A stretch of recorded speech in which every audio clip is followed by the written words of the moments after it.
د ملکنډ سرکاري ملازمینو یونین مشرانو ویلي دي چې په محکمه ایجوکیشن ملکنډ کې سیاسي لاسوهنې له وجې ټول دفتري کار متاثره شوی دی. د حکمران ډلې مشران په زبردستۍ غیر قانوني کار کول غواړي، کوم چې ناممکن دی. که چیرې په 3 ورځو کې د ایجوکیشن آفیس پکاوی کوونکو پر ضد کاروایی ونه شوه نو ټول سرکاري ملازمین به د دفتري کار بایکاټ وکړي. دا خبرې د PWD لیبر یونین صدر او نورو د خبري غونډې په مهال کړي دي.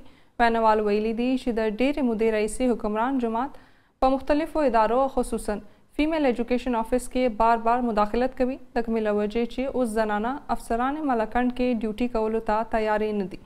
بلې 13 ورځ هم د حکمران ډلې مشرانو په ایجوکیشن دفتر کې د غیر قانوني کار لپاره هنګامه آرایي کړې وه. ویناوالو غوښتنه وکړه چې د ایجوکیشن آفیس سپکاوی کوونکو پر ضد دی FIR درج کړی شي. ګڼې 3 ورځې پس به د ضلع ټول ملازمین د سکرټریټ مخې ته پرلط وخی.